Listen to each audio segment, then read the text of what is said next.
Hey everyone, welcome back to another episode of the Orange and Black Insider Bengals podcast coming at you. We're just mixing up the days on you, just playing a shell game with you, trying to have you guess when we're going on. But hey, we're mixing it in. We've John had a family trip that he went on last week. I've got one coming up here, and we were going to go towards maybe the end of this week, or try and figure it out maybe while I was at my destination. But hey, the Bengals and their players did us some favors in that they brought us some kind of big news to start off this week. As we ended last week with a show, we start off this week with more to talk about. And so we said, hey, let's kind of get a little earlier in the queue this week for a show and talk about some things. I'm Anthony. He's John. John, how was your Father's Day, man?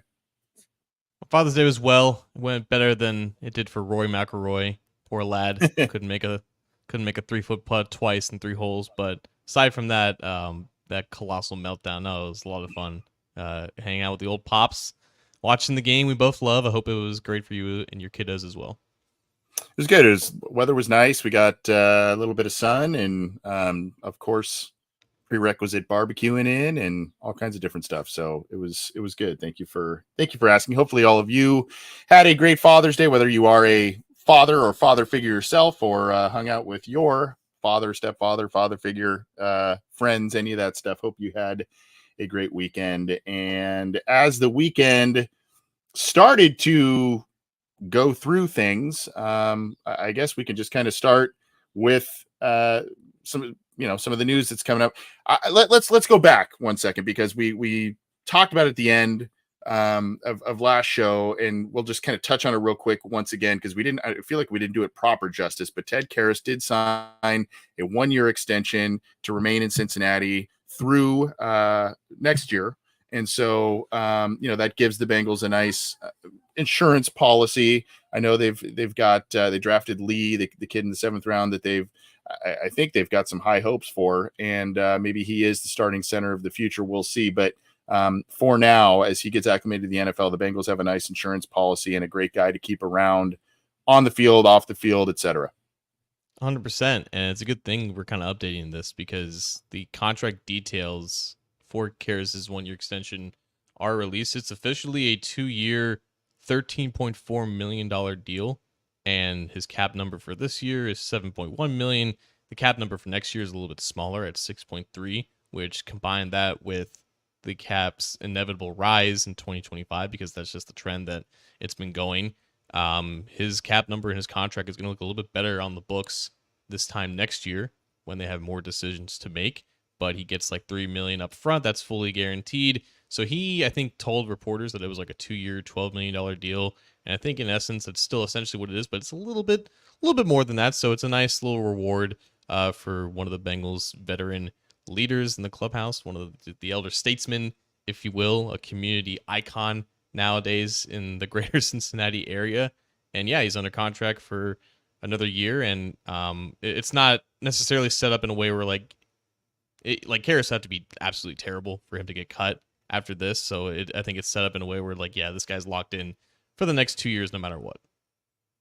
Yeah, so it's Explain that for a second, because it said 1 year and then he said it was a 2-year. So if you would educate us all, John, on the structure of that and what that actually means for him in his future with the Bengals, because there's a little bit of mixed messaging there. I didn't mean to confuse anyone. It's still just like they added 1 year to his contract, and so he's here for 2 years. Yeah. They slightly altered the financials of what he's under contract for this year. I think his cap number did in fact change, which affected the Bengals' overall cap space. But yeah, it's just adding another year to his deal, and they kind of just move some money around and whatnot. It's interesting because like his prorated signing bonus is like it's a $4 million signing bonus, and then $2.5 million is in this year. Only 1.5 is in next year. Typically, you see it evenly distributed throughout the length of the overall deal. But now, for it's just in layman's terms, 1 year extension, slightly more pay next year compared to what he was making this year in terms of what he was scheduled to make. So 1 year extension, nothing really much has changed. Well, good to have him back in the fold. And then, of course, now we've got we started to hear some things. Of course, the stuff always happens right after we take the air, or we do a show, and then more news drops. It's inevitable, or we just miss it, that sort of thing. But rumors started to fly. I believe it was Saturday afternoon that Tee Higgins was set to sign his franchise tag tender, his 1 year deal with the Bengals, fully guaranteed deal. And it was kind of like, oh, wow. Okay. I think it was Adam Schefter and others that reported that he was going to, he was expected to sign that. And I think by Monday, it was signed. And so he officially signs, and it's after, of course, OTAs, mini camps, all of that. So by the looks of it, you would think, I mean, yeah, maybe the cynic says, well, I mean, okay, I think it had to be officially signed if there was going to be a trade partner and all that kind of stuff to take place. But I think also the optimist looks at it and said, okay, training camp's around the corner.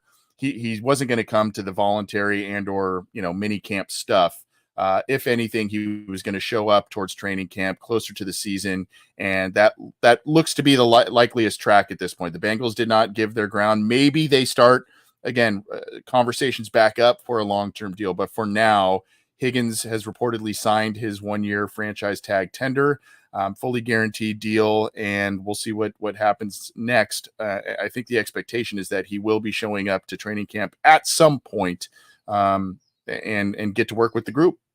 Yeah, I think it was either Rappaport or Schefter that said that all signs indicate that he's just going to report to camp with the rest of the vets. I believe the official reporting date is July 23rd. First practice is July 24th.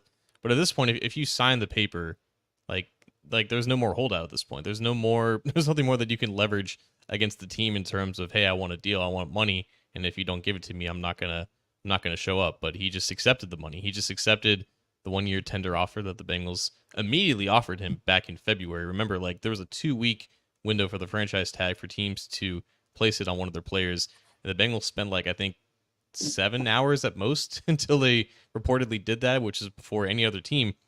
So Higgins signed it, and there's no reason for him now to not show up and not practice.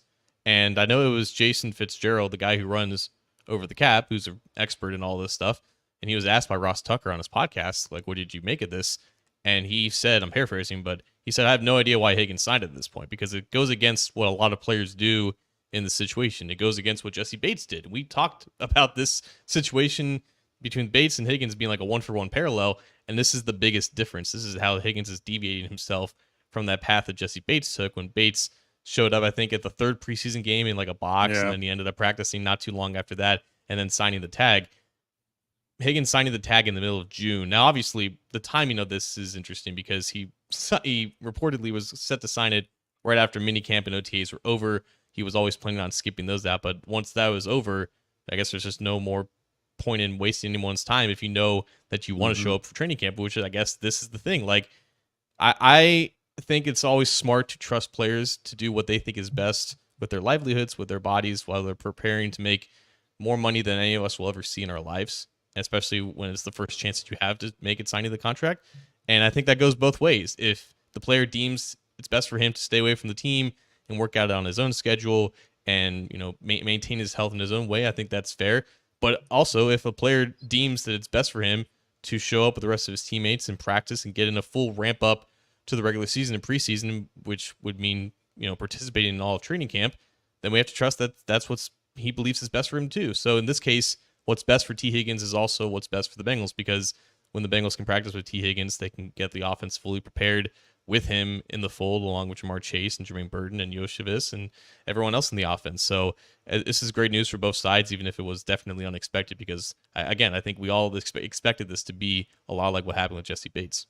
Here's why there's a double pronged thing, element as to why this is so important.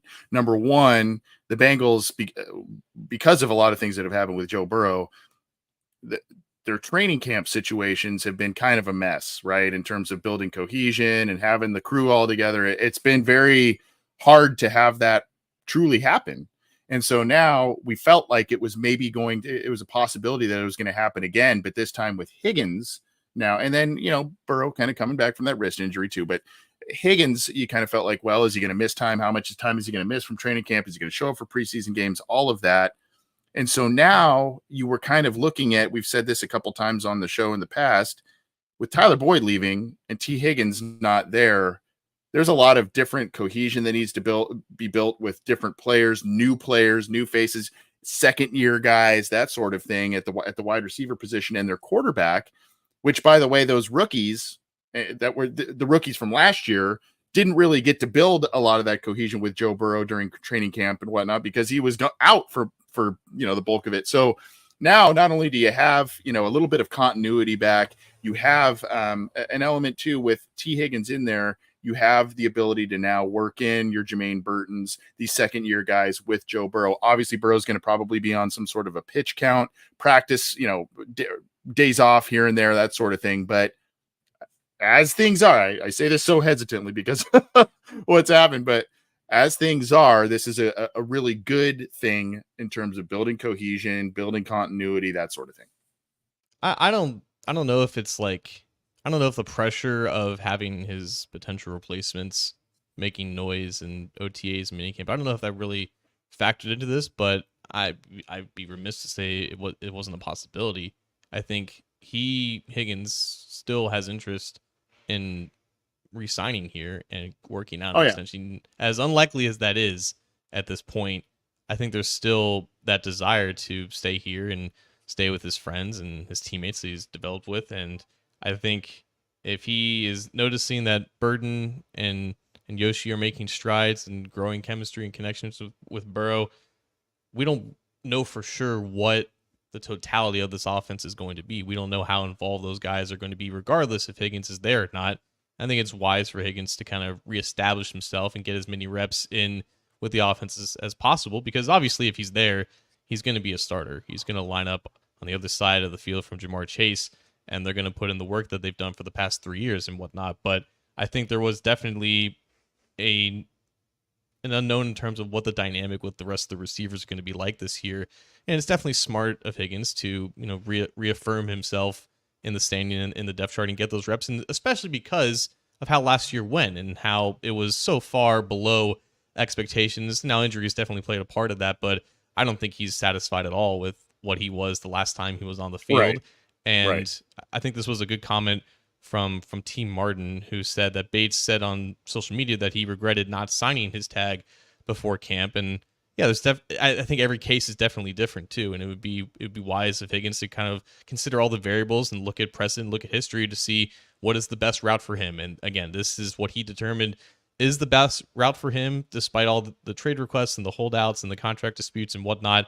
He wants to put himself in the best position to have the best year possible, because if he has the best year possible and the Bengals don't tag him, he will get the contract that he so rightfully deserves. And I mean, if you really want to go a little bit out on a limb with this and just kind of play conspiracy theorist a little bit, I mean, you could argue too that him being back, kind of showing at least some form of a goodwill gesture or a team player mentality type of thing. Ownership may recognize that. Maybe he recognizes that playing a little nicer from his side of the camp may work a little bit better with the Brown/Blackburn family in negotiating a long-term deal. Now, that doesn't mean, the money figures are what they are for both sides, right? But kind of getting back to a little bit of a semblance of not this, hard line in the sand, and I'm not budging. Someone budged, and hopefully that's a little bit of an icebreaker as well to open up talks. And there's been some kind of conflicting reports on how long it's been since they've talked about an extension, when it was, all that kind of stuff. But I mean, if he's back there, he's going to be communicating with people. Tee Higgins is, at least, And so hopefully that opens a line of communication for a long-term extension, and that topic isn't completely dead between the two parties. That topic is dead, I will say, in 27 days. I'm trying to do the math Yeah. here. July Yeah. July 15th is the official deadline until he has to play out on this tag for sure, and then they can obviously restart those talks once the season is over. I think in general too, like a lot of fans would have seen like this is like the most practical way for him to go about this, because if everyone can assume that neither side is going to budge, then it's obviously in his best interest to just play on the tag. And of course, why would you not want to best prepare yourself for playing on the tag than getting as much practice time in Right. training camp as possible? So this is what I think everyone wants to happen all the time. But again, I think we have to treat everyone as an individual, and everyone's path and everyone's best route to get to this point is entirely up to them. And also, like, some players feel like they don't need to practice. They don't need to put in the reps. They don't need to put themselves in harm's way to best prepare themselves for the regular season. In Higgins' case, he feels like that is necessary for him. So again, a win-win for both sides for sure. Yeah, and I think you brought up a good point about, he recognizes what, even though the demand was going to be there for him if he wasn't franchise tagged, he recognizes the little bit of a hit that his reputation, right or wrong, took because of the injuries and the down statistical year compared to the very, very consistent across the board statistical machine that he has been his first 3 years. So, playing this chess game of, I'm not going to show up and all that kind of stuff, that's not, in a way, that is not in his best interest in terms of being a productive guy and putting forth the best kind of statistical season that he can, and putting in the work, making sure he's in shape by the time, the season rolls around, game shape, as much game shape as possible. That's in one way that is in his best interest. I understand the other side of, hey, this is a tenuous situation on a 1-year deal, and I can't risk anything. But I think also you made a good point about being here and getting back into shape and working with the team and getting things on track, and starting hot out of the gate is in his best interest too. It's in everyone's best interest. Aside from all of this, I guess the only thing left that was left to discuss, because we can't talk about Tee Higgins enough, it was the wording that I guess the Bengals used when announcing this. And it's consistent with what they've done in the past. So, like a couple years ago, when obviously Bates signed his franchise tender, the Bengals announced it by saying the Bengals have re-signed Jesse Bates. And no one said anything about that. But then when the Bengals tweet out that the Bengals have re-signed Tee Higgins to a 1-year contract, which is technically true, I think some people were questioning it if it was the actual tag or if this was like another type of 1-year deal, which last year I think he had Josh Jacobs and Saquon Barkley sign 1-year deals that were like alterations of the tag that gave him like certain types of concessions or whatnot. That was not the case with this. This is still just the standard franchise tender. I don't think there were any stipulations involved with any of Right. that. The pay is the exact same as what it was originally reported, $21.8 million.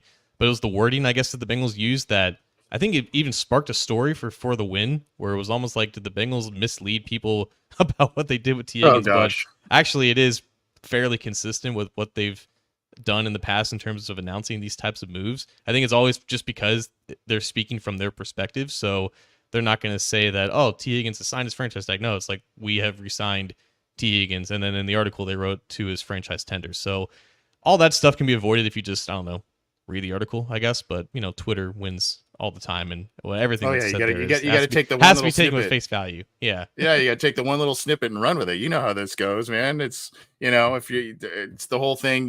Be first, not right, all that kind of stuff. That's the landscape now, dude. Well, that's kind of the deal. Again, a couple of contracts for some very high profile players. Starting offensive players for this team. Various, varying types. An extension for Karras and the franchise tender for Tee Higgins, but good having both of those guys in the fold, at least for the short term, if not a tiny bit in the longer term for one of them. But here, another big announcement came this week, John, and that is that the Bengals are yet again darlings of Hard Knocks, right? They have been on this program. They've been the team that's been profiled twice, 2009 and 2012, I believe. And so in both of those years they made the playoffs, and those were years that they were kind of bounce back seasons, and they kind of had a lot to prove and all that kind of stuff.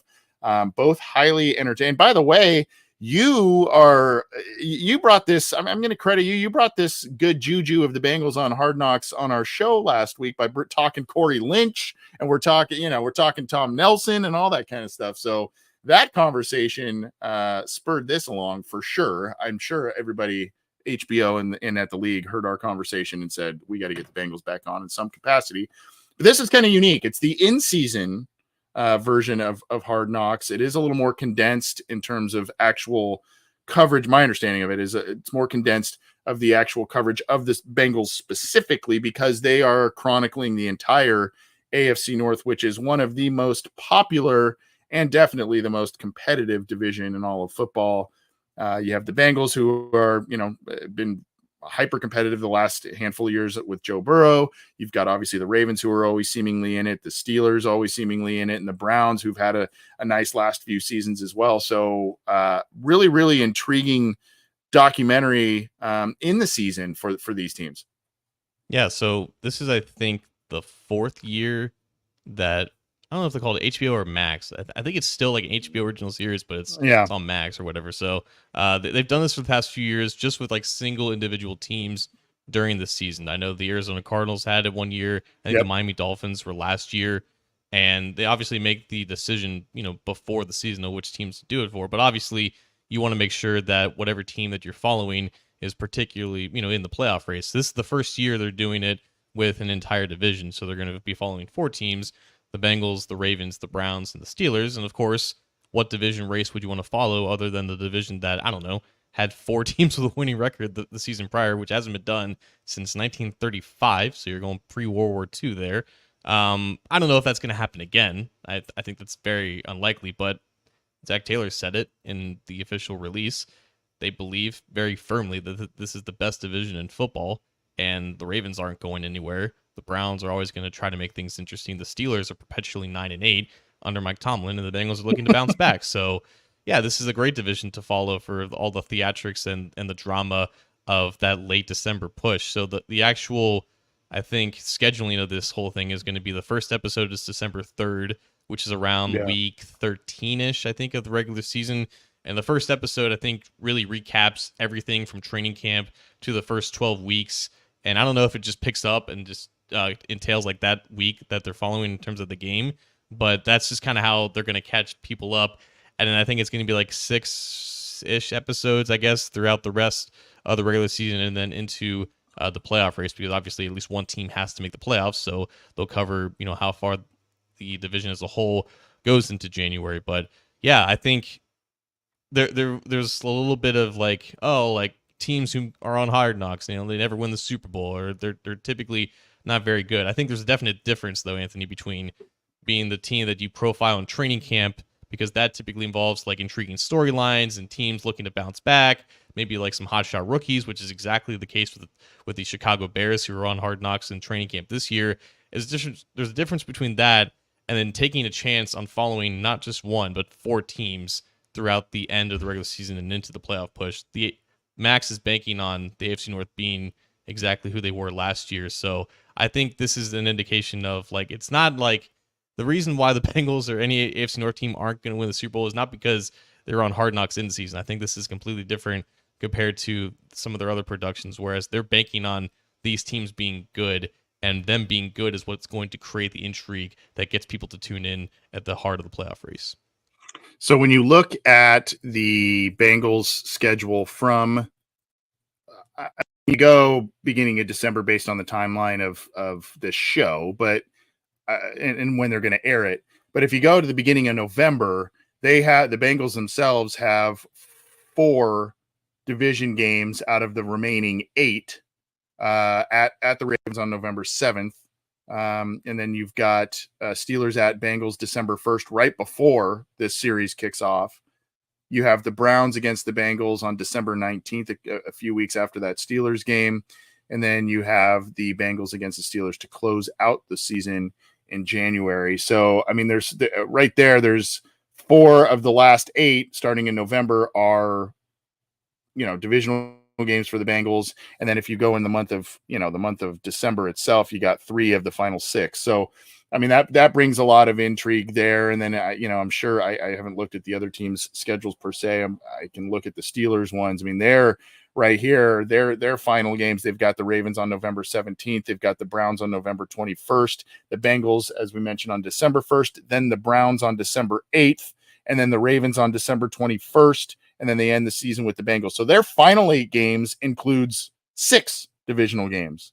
And by the way, the other 2 that aren't, I don't know. I kind of forgot about the Steelers back end of the schedule here. The other 2 that aren't divisional games, they are at Philadelphia and they host the Chiefs. So that is a daunting back half of a schedule for the Steelers. But my point of bringing that up is what makes this particularly intriguing and fun and entertaining is the fact that these teams have a bunch of games against each other in the time window that this series is going to be airing. And so I think you're going to see a lot of dynamics, even though the cameras may not be specifically on the Bengals or what have, or if you're a Steelers fan, specifically on the Steelers, you're probably going to see the Bengals and they're talking about the game against the Steelers, the upcoming game against the, that sort of thing. And so there's going to be, it's not just a general, oh, we've got a couple of games in the division and some other big games. It's like largely about the division at this point at their schedules. And so that'll make it really, really fun, I think, for watching purposes. Yeah, the whole point of why this series starts in December is to hone in on the actual race to see who wins the division. And of course, the schedule makers purposely schedule like a plethora of division games to end the season, especially at week 18, where there'll be Bengals and wow, I already forget. I think it's Bengals Steelers week 18, and then it'll be Browns Ravens on the other side of it. And yeah, odds are those games are going to matter in terms of who makes the playoffs and who gets seeded in which where. So yeah, like the whole purpose of that is to hone in on the most interesting part of the schedule, whatnot. I think my one concern here from like an audience member is the oversaturation of things, like because this is completely different than anything that Hard Knocks has ever done before. And obviously they I would assume that they would have the staff to pull off not just one, but like 4 in-depth looks at, different NFL franchises. But I almost feel like if we just get every single week, it's going to be like these deep dives into all 4 teams. I almost feel like it's going to be like overstimulating. And I don't know if it's going to be more of like they're going to split up the entire staff to cover all 4 corners of the division. And we might not get as much of an in-depth look at some of these things. But if the inverse is true, like I feel like this is going to be the most jam-packed episodes that we're ever going to see, and it might be hard to follow a lot for, again, in terms of just a pure audience spectacle perspective. But this is definitely new for the Bengals ever since 2013, with the last time they were on Hard Knocks. The only thing that comes close to this is last year when they had like their own YouTube type production from the jungle, and that was obviously a lot of all access too, but that was also published and produced by the team, so they could kind of control like what goes out there. And obviously HBO has to go through the team in terms of what they can and can't show, but I think Hard Knocks is typically a lot more personal, and you get to see a lot more of like what these players do in their free time, and they follow like the trials and the tribulations of just making it through training camp at the preseason. Now you're dealing with like injuries in the middle of the season, you're dealing with going in and out of the starting lineup with a lot of things. And I'm going to be really curious to see who becomes like the most interesting people to follow, because I have a feeling that, watching Joe Burrow practice piano at home is not going to be that intriguing. No, it's going to cut out a lot of the funny storylines. I mean, you might get a little bit of that, but I think it's going to be right to the core of what's happening in the season. And I think you'd like to think, based on the competitiveness of the division and the outlook of each of these teams next year, again, they all have a good argument of being a playoff team. If there is a team or teams that aren't living up to potential expectations, you might see a little bit heavier watch of the Bengals if they're doing better, or heavier watch of other teams if they're doing better. So it just kind of depends. But I think there's going to be there are a lot of elements about this that I find particularly interesting. And before we get to our potential breakout player, which really will be we know who we're going to talk about. It will be interesting to see how far he has come this next season, that particular player. But before we do, give me a couple of your favorite Hard Knock moments that you remember, John. I mean, there's so many and some of them are such low hanging fruit. But a couple of either whether it was a storyline or a player you didn't expect to step up, or just a funny anecdote, or I don't know, something.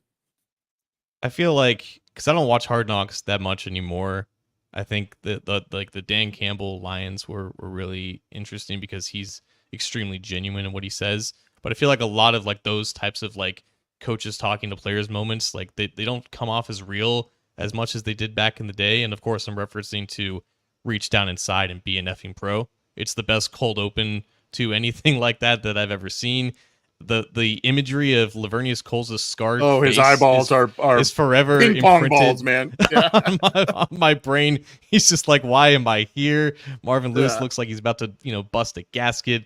I haven't seen a moment like that with like as much like true authentic intensity from like coach to player. But that's what made Hard Knocks so intoxicating back in the day, when I think a lot of people agree that it was at its peak, during the 2000s and whatnot. So like that always stands out to me as like the best Bengals Hard Knocks moment for sure. So I don't mean this as necessarily a criticism. We've talked a bit about how far the Bengals have come as an organization, really in the last decade, maybe even since Palmer did his his ultimatum.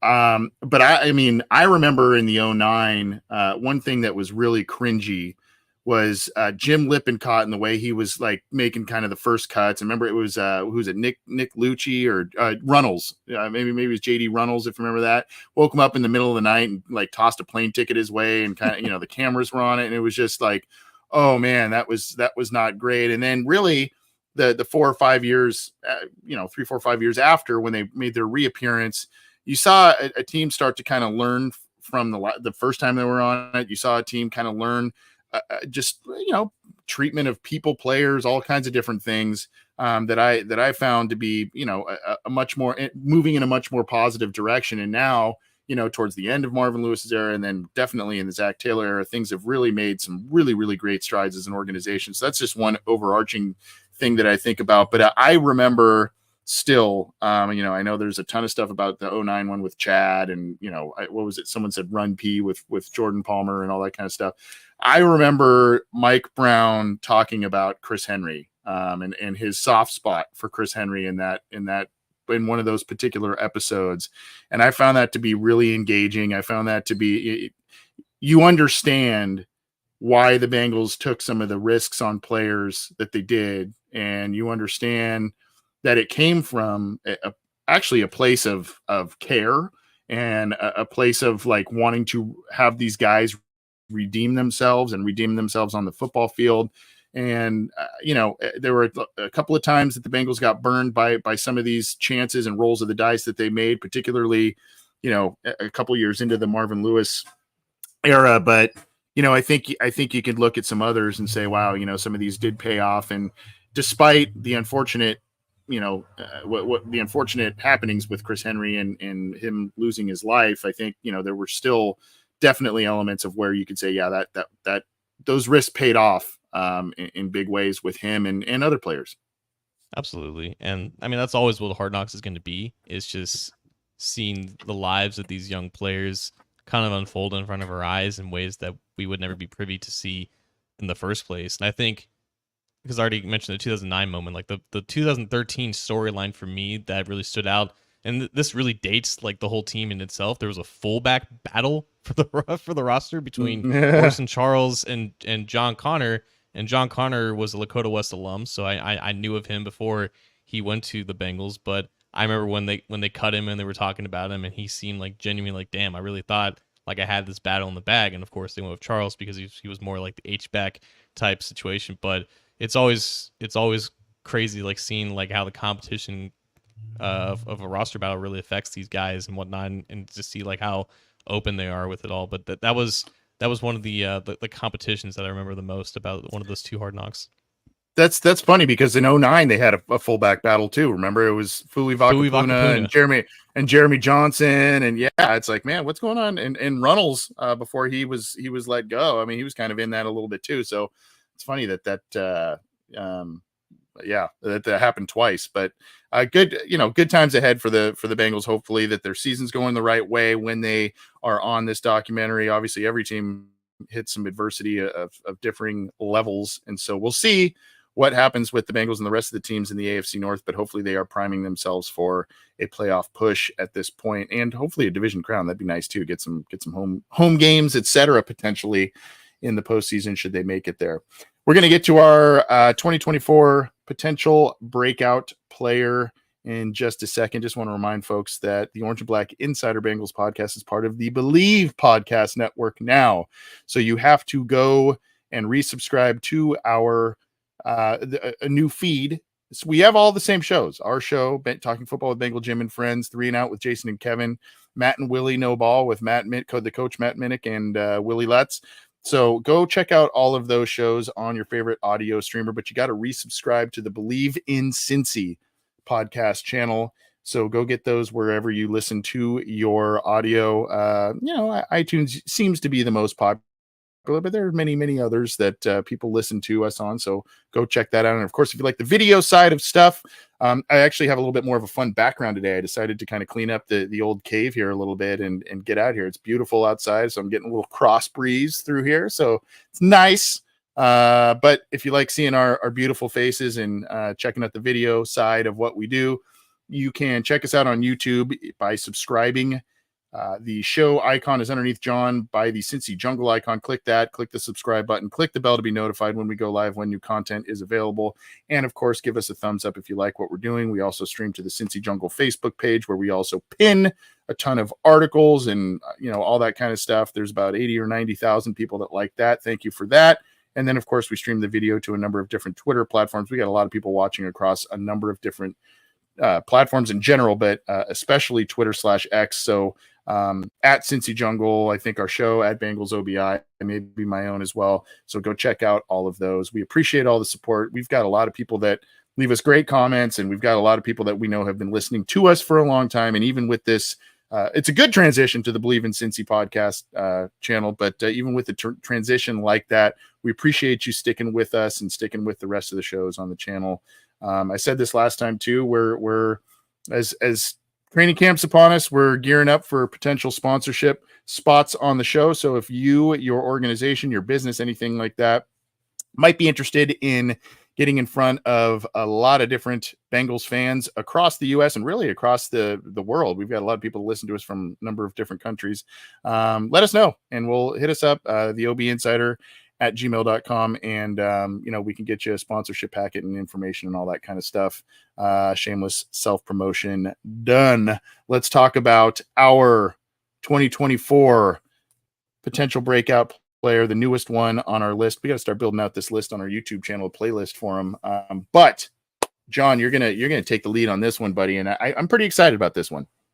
I am too, because recently I made a list of like the 10, 15 most important Bengals of like the next 4 to 5 years, and of all the breakout players that I wanted to focus on this year, Myles Murphy sits at the top of that list in terms of just like potential breakout players. I wouldn't say he's the most important Bengal of the next 5 years, but he's definitely up there.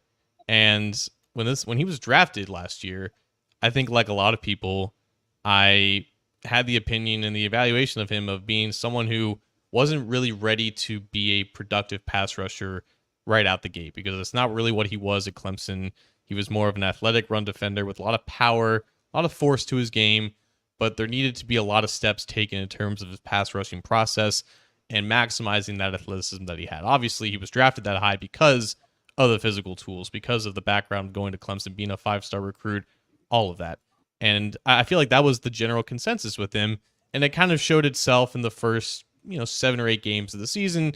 He didn't see that much playing time. The rotation at edge defender in general was pretty bad, because you had Joseph Asai out for a little bit, and it was a lot of Trey Anderson, Sam Hubbard doing the heavy lifting. From weeks 9 to 18, and this is important because if you listen to the show for a long time, we've identified players who really ended the previous season strong, and that really really pushed them into really breaking out and becoming their full versions of themselves the year next. And that happened with Sam Hubbard. It happened with Tyler Boyd. I think it has a good case of happening with Myles Murphy, because from weeks 9 to 18, the only other rookie pass rusher who was really at his level was Will Anderson, who was the 3rd overall pick, and I believe the defensive rookie of the year. If he wasn't that, he was definitely in the conversation with that. But his pass rushing win rate from in those final 10 weeks in true pass sets was 26.8%. That led all rookies with at least 50 pass rushes in the final half of the season. The hurries, the pressures, and the sacks were common compared to maybe some other pass rushers in his standing and whatnot, but he was genuinely winning as a pass rusher more times than not when he was given the chance. And it wasn't just that he was winning from both sides of the line of scrimmage. I took the liberty of searching for some reps, and shout out to Bengals Sands, who really charted a lot of Myles Murphy's reps towards the back half of the season. And the first game that he really started to pop off was against the Pittsburgh Steelers. And of course, that game was just a travesty on offense with Jake Browning kind of not really doing enough, but at least on defense, it was a really good game. And I want to share my screen here and just showcase some quality reps from Myles Murphy, just winning, translating a lot of speed to power. And you can see that the bend there for him is not quite there, but just like this rep was the most important to me. He's here off the left defensive edge going up against the right tackle. And this is important for a couple reasons. Number one, just beating the tackle to a spot so effortlessly, like that is the definition of explosion out of your stance, of a 4-point stance nonetheless. And just 2.5 steps, the tackle hasn't even created any space. He's already in a position where he has to recover, and he has to open his hips in order to do that. And Myles Murphy has already he's erased any half-man relationship that the right tackle can even possess here, and just powers through what looked to have been like a two-handed punch. And his recovery steps, again, like he has to open his hips because he has to respect the speed and explosion off the edge that Myles Murphy possesses, and then to just shed that block and get around the edge and impact the throw. Not only are all those physical traits important, and the fact that he's putting this all together in a very quick manner, it was also coming from a position that he didn't really play a lot in college. Like, he mostly repped at right edge, which is where Trey Hendrickson usually lines up.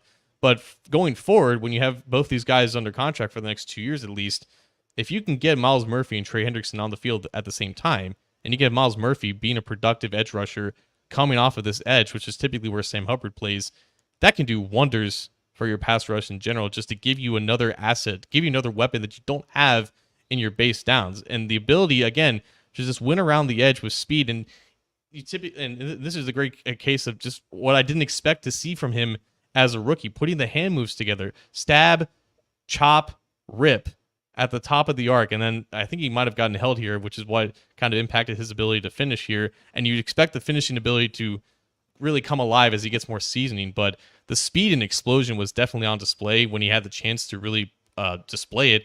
And I was just really curious as to how quickly his hands were going to catch up to the rest of his body in terms of his technique. But we saw that a lot more than I expected at the end of last season. I think that really bodes well for him going into this year. And he was already looking really promising in OTAs. I think he put on a lot of quality weight and muscle that's only going to make him more powerful. If he can maintain the same speed and the game slows down for him, where his hands continue to get better, he's looking pretty good. He's looking pretty promising for sure. Yeah. And here's where I wonder about what's to come, right? So what I'm thinking about is the loss of DJ Reader kind of in that alignment, but also potentially boosting of pass rush prowess with, Rankins and just some extra help. Unfortunately, we've gone down this road a couple of times, the potential breakout candidate road, that is, with another guy, Joseph Osai, that just has not materialized. And so that's a 3rd round pick. This is a 1st round pick. You need to have this guy hit to some degree, right? And he needs to hit also, because we've talked about this a bunch. Hubbard and Hendrickson have, especially after that, what was it, the 21-22 seasons, they took a lot of snaps and they were gassed at the end. And that also because they played so many playoff games also. I mean, the season elongated, so it forced them to play maybe more snaps than they had been used to. Hubbard's still an effective player, but getting up there in age a little bit. And so you need to have another guy that is capable to not only win around the edge. You saw him kind of be able to loop into the inside part of the offensive line and be effective and make all kinds of different plays from different angles. And so I think if he's able to continue to build up his resume as a pass rusher and show a number of things that you continue to like. This is a guy that could have a sizable impact, even if on a rotational basis this year. And if there's one thing that his coach Marion Hobby knows how to do, he knows how to get guys to be able to get after the passer. He did that in Miami. That's why he came over to the Bengals, and obviously with Hendrickson, et cetera, they get guys to get after the passer. But there was a little bit of an issue from the interior of the line last year, and that's maybe what forced Murphy inside a little bit, in some instances, to be able to get that interior push. And so now, maybe with the reboosting of the defensive line in a couple of areas, maybe you're able to put him more into favorable situations a little more frequently, or situations, formations that are a little bit more comfortable for him this year as opposed to last year. But regardless, he has shown effectiveness from a couple of different spots and ways. And I think his natural spot is still that right edge, which is, again, Trey Hendrickson's spot. And in a perfect world, you're not overusing Trey Hendrickson throughout September, October, and November so that he's fresh when December and January comes around and you need him to get a sack on third down. And of course, that production is typically best boosted when you have other pass rushers who can also win in one-on-one situations, which is where you can play both of them. But I would still be of the opinion that he should still spell Hendrickson from time to time, particularly on base downs, because I do think he's still a quality run defender, and I don't think you really have to worry about him at that stage at this point. Again, I was just so impressed with how much more processed and sustainable his hand usage was, where it wasn't just relentlessly just attacking with like hand knives. That there was purpose and there was timing with his hand strikes, and that's a testament to being able to be coached. That's a testament to the coaching itself. It's still impressive to me. Like, he's younger than 8 of the draft picks that they drafted this year. He turned 22 in January, and I think players like him are so enticing for teams to draft early on, because even if it takes 3 to 4 years for all that nuance to really absorb fully into his game in the refinements of the technique, even if it takes that long, even if we don't see the final version of Myles Murphy this year, which I don't expect we will, because that process, again, typically takes years and years, the speed and explosion can't be taught. And if you can harness that with timing and spatial awareness on the field, which, again, seemed to be clicking at the most important parts of the season last year, like, that production can still be had, even if his technique still has some ways to go. But again, I just look back to how much further I think he went in terms of his technical abilities last year, more than I expected, more than I probably gave him credit for. And I think the reason why he ascended over Joseph Ossai is because, for one, Ossai wasn't healthy, and that's just kind of been the story of his career, and it's why he's never really been able to take those steps. And I do think that, there's some pause in terms of them not really developing some pass rushers for the likes of Ossai, but I really do think that health is the main factor into all that. And I don't think Myles Murphy has suffered any injuries any major injuries since he was drafted by the Bengals, and I think he's been healthy so far. So when he's able to practice and continuing to hone his craft, I don't really see any stunts in his development, and I would expect we see the same, if not a better player to start the season for sure. Do you think that, what for you are some bars, whether it's statistical or, just what are you looking for out of him this year? Or what should he produce, whether it's, hits or pressures or sacks, or, what are you looking for out of him this year? Yeah, so I think sacks is it's tough to predict.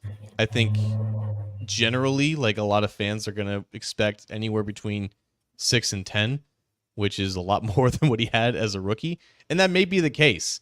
Those sacks can come from one or two ways. Either he wins extremely clean, regardless of everything that goes on around him, or there's just more disruption around him with, like you said, the emergence of Sheldon Rankins inside, pushes the pocket, creates more lanes for him to kind of clean up some of those hurries into sacks and whatnot. I would expect probably at least 5 sacks, I guess. Again, it's a hard metric to really predict when you're not an established guy like Trey Hendrickson. You can expect year in and year out, at least 12 sacks from Trey Hendrickson if he's healthy and he plays the 800 snaps or whatnot. You know who he is.